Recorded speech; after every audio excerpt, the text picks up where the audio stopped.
नमस्कार दोस्तों, स्वागत है आपका हमारे YouTube चैनल एग्ज़ाम प्रिपरेशन पर। आज का सेशन शुरू करने से पहले यदि आप हमारे चैनल पर नए हैं तो हमारा चैनल सब्सक्राइब करें, वीडियो को लाइक करें, शेयर करें और बेल बटन को प्रेस करना ना भूलें। आज के सेशन में हम कवर करेंगे संवैधानिक संशोधन, कॉन्स्टिट्यूशनल अमेंडमेंट। चलते हैं आज के इस टॉपिक पर। निम्नलिखित में से किस संविधान संशोधन अधिनियम ने मतदान की जो आयु है 21 वर्ष से घटाकर 18 वर्ष कर दी थी? इसका जो राइट आंसर है वो है 61 कॉन्स्टिट्यूशनल अमेंडमेंट। जो अमेंडमेंट हुई थी 1989 में। ये भी आपने ध्यान में रखना है। उस समय सरकार थी वीपी सिंह, उस समय देश के प्राइम मिनिस्टर थे। 61 कॉन्स्टिट्यूशनल अमेंडमेंट 1989 में हुई। इस एक्ट संशोधन एक्ट के तहत लोकसभा एवं राज्यसभा के चुनाव के लिए मतदान की जो आयु है वो 21 वर्ष से घटाकर 18 वर्ष कर दी गई। इस क्वेश्चन में एक और संशोधन एक्ट था, वो था 42 कॉन्स्टिट्यूशनल अमेंडमेंट एक्ट 1976। ये बहुत इंपॉर्टेंट है, एग्जाम में बहुत बार पूछा जाता है। इस एक्ट के तहत प्रस्तावना में 3 शब्द जोड़े गए, समाजवादी, धर्मनिरपेक्ष और अखंडता। और इसी एक्ट के तहत भारत के संविधान में एक नया भाग 4A जोड़ा गया, जिसके तहत आर्टिकल 51A के तहत नागरिकों के लिए मौलिक कर्तव्यों का निर्धारण किया गया। भारतीय संविधान में कुल 11 जो नागरिकों के मौलिक कर्तव्य हैं। इसी एक्ट के तहत, कॉन्स्टिट्यूशनल अमेंडमेंट एक्ट के तहत, जो राष्ट्रपति है वो अपने कार्यों के लिए, निर्वहन के लिए, कार्यों को करने के लिए मंत्री परिषद की सलाह के अनुसार कार्य करेगा। ये आर्टिकल 74 इसके लिए जोड़ा गया। ये भी आपने ध्यान में रखना है। 42वां संशोधन अधिनियम 1976। इस संशोधन अधिनियम के तहत जो देश का राष्ट्रपति था वो अब देश के किसी भी भाग के लिए आपातकालीन की घोषणा कर सकता था। इसी अधिनियम के तहत, इसी एक्ट के तहत जो 1971 की जो पॉपुलेशन थी, जो जनगणना थी, उसके आधार पर लोकसभा और राज्य विधानसभा की सीटों पर रोक लगा दी गई। अब लोकसभा और राज्य विधानसभा की जो सीटें थी 1971 की पॉपुलेशन के तहत 2001 तक ज्यों की त्यों बनी रहेंगी। जो 1976 में जो 42 कॉन्स्टिट्यूशनल अमेंडमेंट एक्ट था, इसी के तहत हाई कोर्ट और सुप्रीम कोर्ट के जो न्यायिक समीक्षा, जिसे हम जुडिशियल रिव्यू की पावर कहते हैं, उसे कम कर दिया गया। और इसी एक्ट के तहत लोकसभा और राज्यसभा विधानसभा की जो कार्यकाल है, जिसे हम टेन्योर कहते हैं, उसे 5 ईयर से बढ़ाकर 6 ईयर कर दिया गया। ये सभी फैक्ट इंपॉर्टेंट है, अपने ध्यान में रखने हैं। किस संविधान संशोधन द्वारा सिंधी भाषा को 8वीं अनुसूची में 15वीं क्षेत्रीय भाषा के रूप में शामिल किया गया? इस क्वेश्चन में 2 क्वेश्चन बनते हैं। सबसे पहले जो राष्ट्रीय जिन भाषाओं को मान्यता दी गई है संविधान में, उसे किस अनुसूची में रखा गया है? इसका राइट आंसर होगा 8वीं अनुसूची में। और सिंधी भाषा को कौन सी भाषा के रूप में दर्जा दिया गया है? तो 15वीं क्षेत्रीय भाषा के रूप में। और इस संविधान का इस जो प्रश्न का उत्तर है कि किस संविधान संशोधन द्वारा, तो इसका राइट आंसर होगा 21 कॉन्स्टिट्यूशनल अमेंडमेंट एक्ट 1967। इसके तहत जो सिंधी भाषा है उसको संविधान की 8वीं सूची में शामिल किया गया। सिंधी भाषा को 1967 के 21 कॉन्स्टिट्यूशनल जो अमेंडमेंट एक्ट है उसके द्वारा 8वीं अनुसूची में जोड़ा गया। 8वीं अनुसूची में जिन भाषाओं को सूचीबद्ध किया गया है उनको विकसित करने की जो रिस्पॉन्सिबिलिटी है वो है भारत सरकार के पास होती है। संविधान की 8वीं अनुसूची में मूल रूप से 14 भाषाओं को शामिल किया गया था। मूल रूप से तात्पर्य है जब संविधान पारित हुआ था तब 14 भाषाओं को 8वीं अनुसूची में शामिल किया गया था। 71 कॉन्स्टिट्यूशनल अमेंडमेंट एक्ट 1992 में इस 8वीं अनुसूची में 3 और भाषाओं को जोड़ा गया, जिसमें कोंकणी, मणिपुरी और नेपाली शामिल हैं। 2003 में 92 कॉन्स्टिट्यूशनल अमेंडमेंट एक्ट के तहत 4 और भाषाओं को 8वीं सूची में शामिल किया गया। ये 4 भाषाएं थी बोडो, डोगरी, संथाली और मैथिली। और इनको शामिल करते ही जो कुल 8वीं सूची में भाषाएं हैं उनकी संख्या 22 हो गई। ये सभी फैक्ट इंपॉर्टेंट है, आपने ध्यान में रखना है। कुछ और जो एडिशनल इन्फॉर्मेशन है इसके संबंध में, भारतीय संविधान की 8वीं अनुसूची में कुल 22 भाषाओं को मान्यता दी गई है। और इस क्वेश्चन में एक और संशोधन एक्ट था, वो था 26 का। इस एक्ट के तहत देसी रियासतों के पूर्व शासकों के प्रिवी पर्स और विशेष अधिकार समाप्त कर दिए गए। जो देसी रियासतें थी जैसे पटियाला, नाभा, जींद, ठीक है, इन देसी रियासतों के जो राजा थे उन्हें कुछ विशेष अधिकार दिए गए थे। और 26 जो कॉन्स्टिट्यूशनल अमेंडमेंट एक्ट है उस एक्ट के द्वारा इन राजाओं के जो विशेष अधिकार जिसे हम प्रिवी पर्स कहते हैं वो समाप्त कर दिए गए। 24 जो कॉन्स्टिट्यूशनल अमेंडमेंट एक्ट 1971 में जो पारित हुआ था, संविधान के इस एक्ट के तहत जो संविधान में कोई भी अमेंडमेंट करनी है उस बिल पर राष्ट्रपति की सहमति अनिवार्य कर दी गई। संविधान के किसी भी भाग में संशोधन करना है तो लोकसभा, राज्यसभा में पारित होने के बाद उस पर राष्ट्रपति की सहमति है वो अनिवार्य कर दी गई। ये भी अपने ध्यान में रखना है। से संविधान संशोधन द्वारा भारतीय संविधान की प्रस्तावना में नए शब्द जोड़े गए। जो जे प्रस्तावना में 3 नए शब्द जोड़े गए थे, समाजवाद, धर्मनिरपेक्ष और अखंडता। ये जोड़े गए थे 42 कॉन्स्टिट्यूशनल अमेंडमेंट एक्ट 1976 के एक्ट के द्वारा। भारत के संविधान की प्रस्तावना को 42 कॉन्स्टिट्यूशनल अमेंडमेंट एक्ट 1976 के द्वारा केवल एक बार ही संशोधित किया गया है। ये जो प्रश्न भी एग्जाम में पूछा जाता है कि भारतीय संविधान की प्रस्तावना को कितने बार अमेंड किया गया है, तो इसका राइट आंसर बनेगा ओनली 1। इसमें 3 जो नए शब्द जोड़े गए थे वो थे समाजवाद, धर्मनिरपेक्ष और अखंडता। कुछ और जो एडिशनल इंफॉर्मेशन है, 1978 का 44th कॉन्स्टिट्यूशनल अमेंडमेंट एक्ट, इस एक्ट के तहत जो लोकसभा राज्य विधानसभा का जो टेन्योर था, कार्यकाल था, जिसे 42 अमेंडमेंट से 6 वर्ष कर दिया गया था, उसे वापस फिर 6 से घटाकर 5 वर्ष कर दिया गया। संपत्ति का जो अधिकार था, राइट टू प्रॉपर्टी, उसे मौलिक अधिकारों की सूची से हटा दिया गया। अब इसे एक नए आर्टिकल 300A में जोड़ा गया और कानून के अधिकार के बिना किसी भी व्यक्ति को उसकी संपत्ति से वंचित नहीं किया जाएगा, ऐसा प्रावधान 300A में किया गया। ये फैक्ट सभी आपने ध्यान में रखने हैं।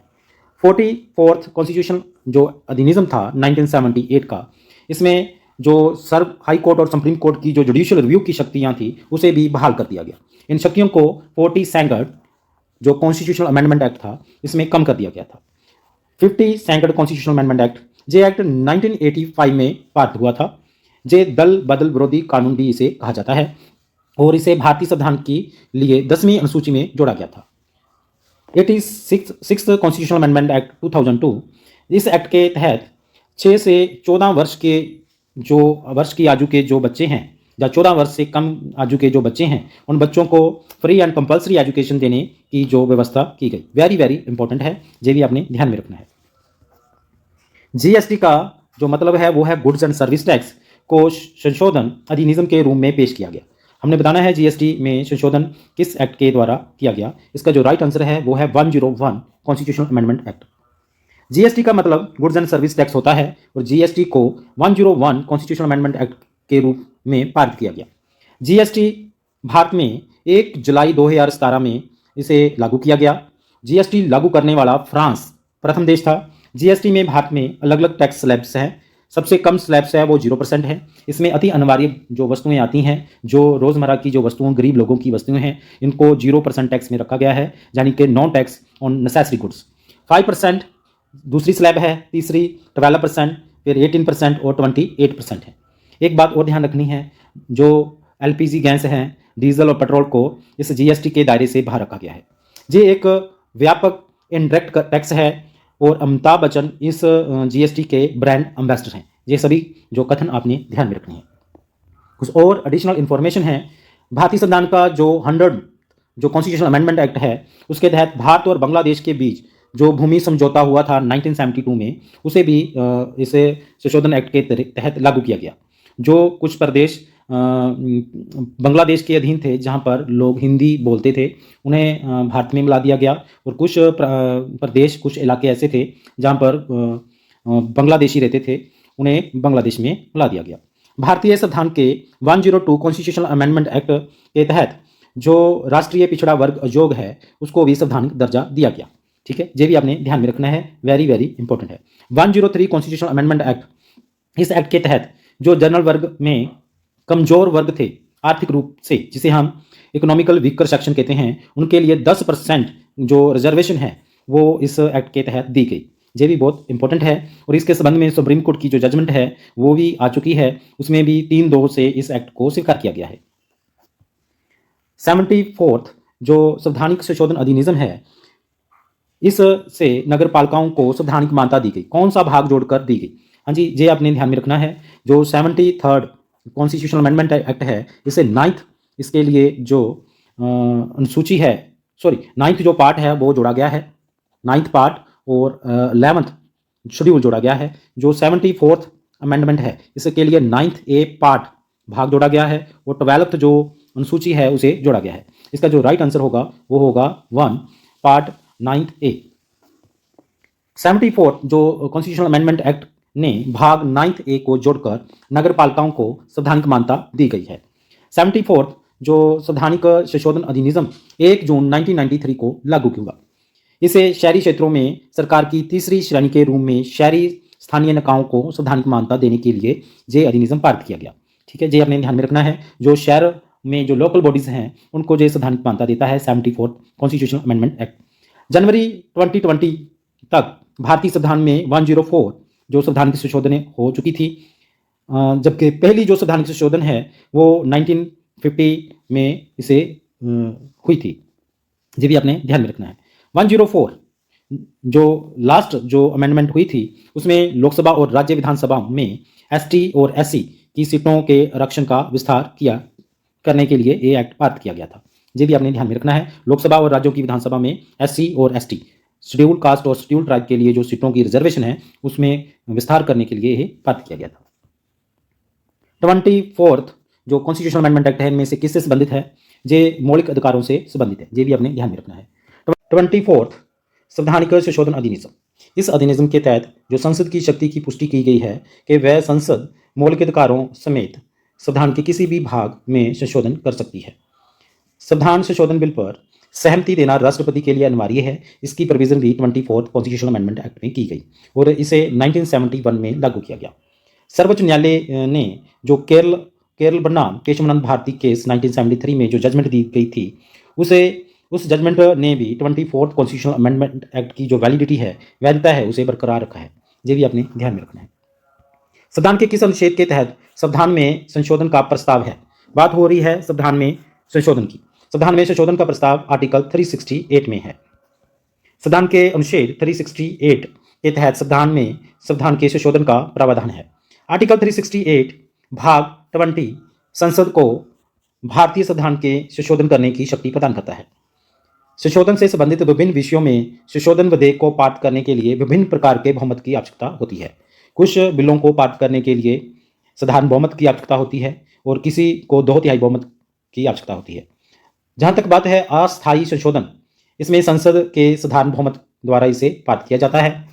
दूसरे संशोधनों के लिए संसद के दोनों सदनों के विशेष बहुमत की आवश्यकता होती है और कुछ ऐसे विषय होते हैं जिनमें संशोधन करने के लिए संसद के विशेष बहुमत के साथ साथ राज्य विधानसभाओं के आधे से ज़्यादा राज्यों की सहमति की आवश्यकता होती है। संविधान में संशोधन के लिए संसद में विशेष बहुमत के अलावा और किसी बाहरी एजेंसी या निकाय या संगठन या आयोग की आवश्यकता नहीं होती। सिर्फ संसद के विशेष बहुमत की ही आवश्यकता होती है। संसद से पारित होने के बाद संशोधन बिल राष्ट्रपति को जाता है, जिसके बाद जे बिल अधिनियम अर्थात एक्ट बन जाता है। भारतीय संविधान में अब तक 104 संशोधन हो चुके हैं। भारत के संविधान में किस संशोधन द्वारा मौलिक कर्तव्यों का समावेश किया गया है? इसका राइट आंसर होगा 42nd अमेंडमेंट के से भारतीय संविधान में मौलिक कर्तव्यों को शामिल किया गया है। भारत के किस संविधान संशोधन में संविधान की प्रस्तावना में राष्ट्रीय एकता के साथ अखंडता शब्द को जोड़ा गया है? राष्ट्रीय एकता के साथ अखंडता शब्द को भारतीय संविधान की प्रस्तावना में 42nd अमेंडमेंट 1976 में जोड़ा गया है। इस संशोधन द्वारा संविधान में नागरिकों के मौलिक कर्तव्य जोड़े गए हैं। भारतीय संविधान में मौलिक कर्तव्यों को जोड़ने के लिए एक नया भाग 4A को जोड़ा गया और आर्टिकल 51A भी जोड़ा गया। इसमें नागरिकों के 11 जो कर्तव्य हैं उनको शामिल किया गया है। इनको शामिल करने के लिए संविधान में 42nd अमेंडमेंट जो 1976 में की गई। इसका राइट आंसर होगा ए। संविधान में मूल कर्तव्यों के संबंध में भाग 4A और आर्टिकल 51A शामिल किया गया है। 42nd कॉन्स्टिट्यूशनल अमेंडमेंट एक्ट 1976 के द्वारा संविधान में मूल कर्तव्यों को शामिल किया गया। वर्तमान में मूल कर्तव्यों की जो संख्या है वो 11 है। 26 जनवरी 1950 को जब संविधान लागू किया गया तब संविधान में मूल कर्तव्यों का उल्लेख नहीं किया गया था। मूल कर्तव्यों का संविधान में समावेश स्वर्ण सिंह कमेटी की सिफारिशों के आधार पर किया गया। मूल कर्तव्यों के पीछे कोई भी कानूनी शक्ति नहीं होती। उनका पालन कराने या उनकी उल्लंघना होने पर दंड देने का संविधान में कोई भी उपबंध नहीं किया गया। भारतीय संविधान के किस संशोधन द्वारा आंतरिक अशांति पद के स्थान पर सशस्त्र विद्रोह पद का प्रयोग किया गया है?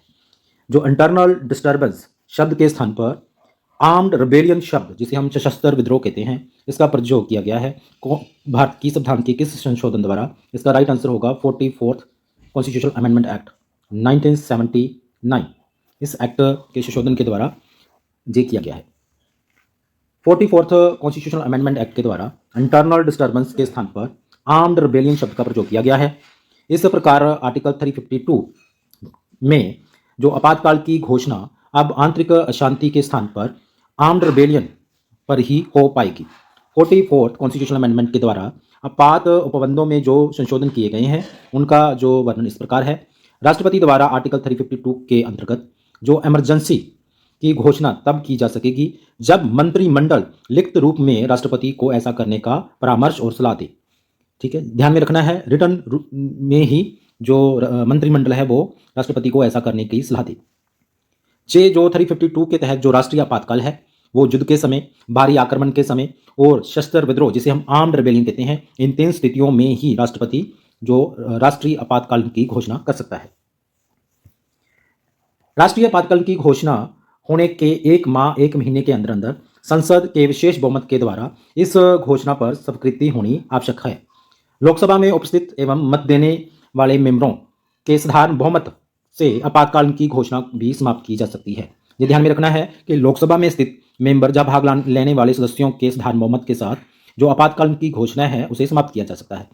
आर्टिकल 356 के आधार पर राज्य में संवैधानिक व्यवस्था भंग होने की स्थिति में जो राज्यपाल की रिटर्न सिफारिश पर, लिखती सिफारिश पर देश का राष्ट्रपति उस राज्य में आपातकाल की घोषणा कर सकता है। एक बार ये घोषणा का प्रस्ताव पास होने पर संसद 6 माह के लिए इसे लागू कर सकेगी। निम्न में से कौन सा संशोधन संविधान का मिनी सुधार कहा जाता है? इसमें 42nd कॉन्स्टिट्यूशनल अमेंडमेंट एक्ट 1976 को संविधान का मिनी कॉन्स्टिट्यूशनल जो संविधान कहा जाता है। 42nd जो संविधान का संशोधन है 1976 संविधान में किए गए अब तक सभी संशोधनों में से सबसे व्यापक संशोधन है। इस संविधान संशोधन में एक प्रकार से संपूर्ण संविधान का पुनर्निरीक्षण किया गया है।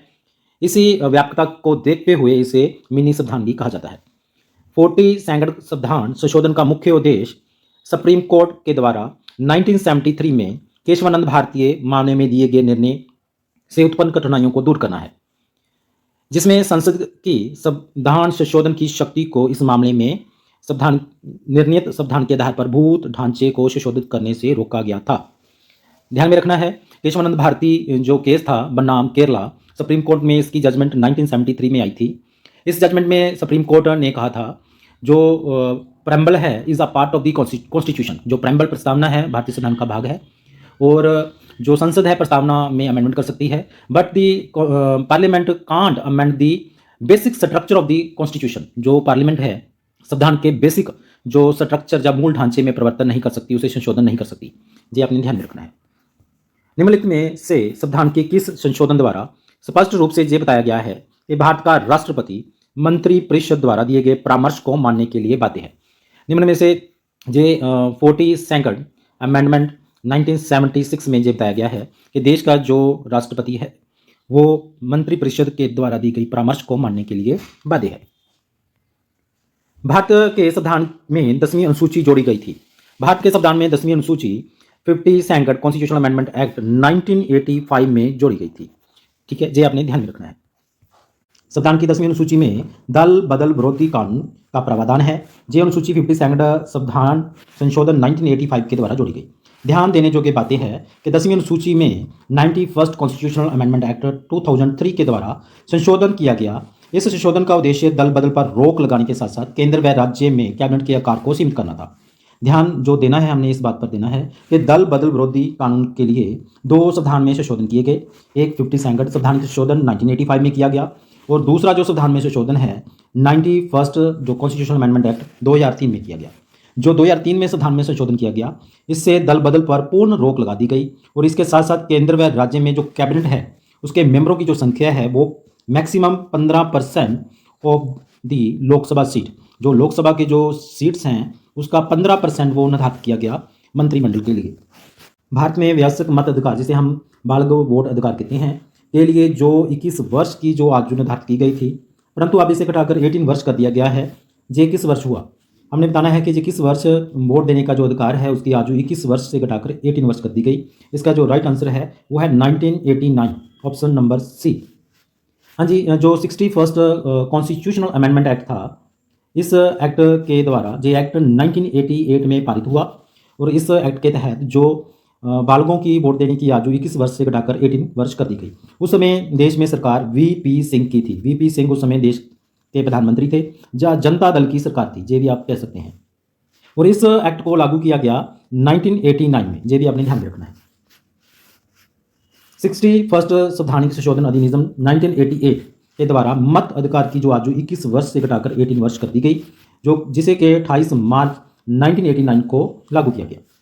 नवयुवकों के द्वारा 18 वर्ष की आयु पर मत अधिकार का जो प्रयोग पहली बार नवंबर 1989 में संपन्न 9वीं लोकसभा के आम चुनाव में किया गया। ये ध्यान में रखना है, जो प्रथम जो लोकसभा चुनाव हुए थे नवंबर 1989, ये प्रथम लोकसभा चुनाव थे जब 18 वर्ष के जो नवयुवक थे अब वोट पा सकते थे। संविधान का कौन सा संशोधन ग्राम पंचायतों को संवैधानिक मान्यता प्रदान करता है? बात हो रही है ग्राम पंचायतों की। इसे जो संवैधानिक मान्यता दी गई थी वो था कॉन्स्टिट्यूशनल अमेंडमेंट एक्ट 73। 73rd संवैधानिक संशोधन अधिनियम 1992 के द्वारा ग्राम पंचायतों को संवैधानिक दर्जा प्रदान किया गया। भारत के संविधान के भाग 9 में पंचायतों से संबंधित उपबंध किए गए। उसे संविधान के 73rd जो कॉन्स्टिट्यूशनल अमेंडमेंट एक्ट 1992 के द्वारा स्थापित किया गया। ध्यान में रखना है, जो संवैधानिक दर्जा प्रदान किया गया वो प्रदान किया गया 73rd कॉन्स्टिट्यूशनल अमेंडमेंट एक्ट के द्वारा 1992। इसके लिए जो उपबंध किए गए, इसके लिए जो पार्ट था, भाग जो पार्ट है वो 9th जोड़ा गया, और जो शेड्यूल था, शेड्यूल भी आपने ध्यान में रखना है, शेड्यूल जो है वो 11th जोड़ा गया। ये भी आपने ध्यान में रखना है। संविधान के किस संशोधन के द्वारा भारत में महिलाओं के लिए ग्राम पंचायतों में 1/3 स्थान आरक्षित किए गए? जो महिलाओं के लिए ग्राम पंचायतों में 1/3 स्थानों का आरक्षण या रिजर्वेशन दिया गया था, वो था संवैधानिक संशोधन एक्ट 73rd। 73rd संवैधानिक संशोधन 1992 के द्वारा पंचायतों को संवैधानिक दर्जा प्रदान किया गया।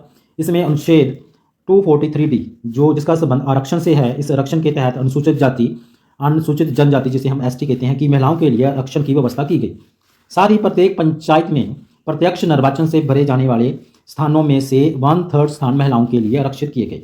इस आरक्षण से जो स्थानीय स्वयं शासन जिसे हम लोकल बॉडीज कहते हैं, जो वहाँ पर महिलाओं में काफ़ी जागरूकता आई। ये भी अपने ध्यान में रखना है।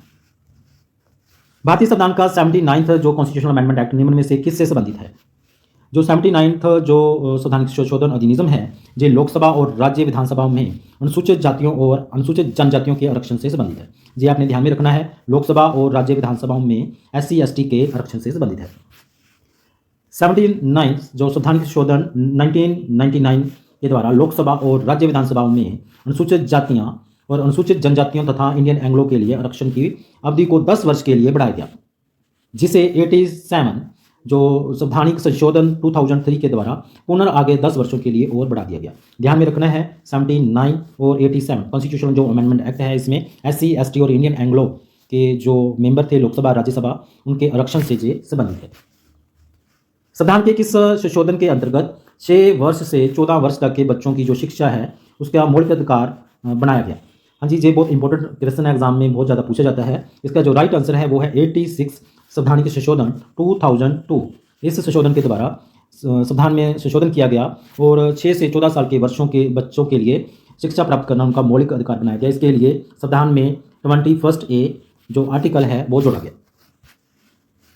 86 जो संवैधानिक संशोधन अधिनियम 2002 के द्वारा 6 से 14 वर्ष तक के बच्चों के लिए जो मौलिक शिक्षा को मौलिक अधिकार बना दिया गया। इसके लिए जो आर्टिकल है 21A संविधान में जोड़ा गया। इसके द्वारा जो आर्टिकल 51A में 11वां मौलिक कर्तव्य भी जोड़ा गया। ये भी आपने ध्यान में रखना है। किस संविधान संशोधन के द्वारा ये व्यवस्था हुई कि किसी मंत्रिमंडल में मंत्रियों की कुल संख्या सदन की कुल संख्या का 15% से अधिक नहीं हो सकती? इसके लिए संवैधानिक संशोधन अधिनियम 91st कॉन्स्टिट्यूशनल अमेंडमेंट एक्ट 2003 ये संशोधन एक्ट पास हुआ था। इसमें लोकसभा और राज्यसभा में जो कुल संख्या थी सदन की उसका 15% से अधिक जो मेंबर वो कैबिनेट मिनिस्टर नहीं बन पाएंगे। 91st संवैधानिक संशोधन अधिनियम 2003 के द्वारा केंद्र तथा राज्यों की जो मंत्रिपरिषद के आकार को सदन के सदस्यों की संख्या का 15% जो निर्धारित किया गया 91st कॉन्स्टिट्यूशनल अमेंडमेंट एक्ट के तहत। और इस एक्ट के तहत दल बदल करने वाले जो मेंबर हैं उनको लाभ का राजनीतिक पद पाने पर भी प्रतिबंध लगा दिया गया। हम कह सकते हैं कि दल बदल पर पूर्ण रोक लगा दी गई 91st संवैधानिक संशोधन 2003 के द्वारा। इस संविधान संशोधन द्वारा एक राजनीतिक दल से दूसरे में दल बदल कर जाने की प्रक्रिया पर पूर्ण प्रतिबंध लगा दिया गया। इस संशोधन के द्वारा 1985 में जो अमेंडमेंट एक्ट पास हुआ था दल बदल विरोधी, उसका जो तीसरा परिच्छेद है उसे भी हटा दिया गया। इस परिच्छेद के अंतर्गत 1/3 सदस्यों दल बदल कर जा सकते थे। जो 1985 का जो कॉन्स्टिट्यूशनल अमेंडमेंट एक्ट था उसमें प्रोविजन की गई थी कि यदि किसी पार्टी के 15% सदस्य दल बदल कर किसी अन्य पार्टी में जाना चाहते हैं तो वो जा सकते हैं। पर 91 जो कॉन्स्टिट्यूशनल अमेंडमेंट एक्ट 2003 पास हुआ उसमें जो 1/3 सदस्यों के दल बदल कर जाने पर भी पूर्ण प्रतिबंध लगा दिया गया। भारतीय संविधान के महत्वपूर्ण संशोधन। पहला संशोधन जो पास हुआ था वो 1951 में पास हुआ था। राज्यों को सामाजिक और आर्थिक रूप से पिछड़े वर्गों के विकास के लिए विशेष प्रावधान करने का अधिकार दिया गया। ध्यान में रखना है, जो पिछड़े वर्ग जिसे हम बैकवर्ड क्लासेस कहते हैं उनके विकास के लिए विशेष प्रावधान किया गया इस एक्ट संशोधन एक्ट में। जो 9th शेड्यूल है जो भूमि सुधारों से संबंधित है और जिम्मेदार प्रथा के उन्मूलन से संबंधित है, इसे न्यायिक समीक्षा से बचाने के लिए भी इसमें संशोधन किए गए। ठीक है, ये भी आपने ध्यान में रखना है। दूसरे शब्दों में हम कह सकते हैं कि 9th शेड्यूल को पहले संशोधन अधिनियम के तहत जोड़ा गया। 7वां संशोधन अधिनियम 1956 राज्य पुनर्गठन अधिनियम को लागू किया गया और इस अधिनियम के तहत संविधान की दूसरी और 7वीं अनुसूची में संशोधन किया गया। संविधान की दूसरी जो अनुसूची उसका संबंध राष्ट्रपति और अन्य संवैधानिक जो पद हैं उनके वेतन से संबंधित है और जो 7वीं अनुसूची है इसका संबंध जो विधानसभा, सेंट्रल गवर्नमेंट और राज्य जो सरकार है उसमें शक्तियों की विषयों की वंश से संबंधित है। इसमें 7वीं अनुसूची में 3 सूचियां दी गई हैं, केंद्र सूची, राज्य सूची और समवर्ती सूची। 69 जो संवैधानिक अधिनियम 1991 है इसमें 70 सदस्यीय विधानसभा और दिल्ली के लिए 7 जो सदस्यीय मंत्री परिषद कैबिनेट का प्रावधान किया गया और इसके साथ साथ दिल्ली को राष्ट्रीय राजधानी क्षेत्र भी बनाया गया। ये भी आपने ध्यान में रखना है, बहुत इंपॉर्टेंट है, एग्जाम में पूछा जाता है। 97वां संशोधन अधिनियम 2012 भाग 3 सहकारी समितियों को जोड़ा गया। 90 बहुत इंपॉर्टेंट एग्जाम में पूछा गया है। 97वां संशोधन अधिनियम, इसमें सहकारी जो कोऑपरेटिव सोसाइटी है उन्हें जोड़ा गया। भाग 4 के तहत सहकारी जो समितियों के निर्माण को प्रोत्साहित किया गया। 100वां जो संशोधन अधिनियम 2015 में इसे लाया गया। इसमें भारत और बांग्लादेश के बीच भूमि समझौता उसे लागू किया गया।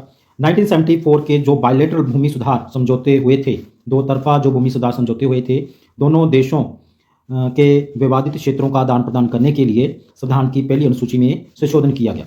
ठीक है, ये भी आपने ध्यान में रखना है। 100वां जो संवैधानिक संशोधन है संविधान की पहली सूची में संशोधन करता है और जिसमें भारत और बांग्लादेश के बीच भूमि समझौते लागू होते हैं। मुझे आशा है आज का सेशन आपको पसंद आया होगा। धन्यवाद।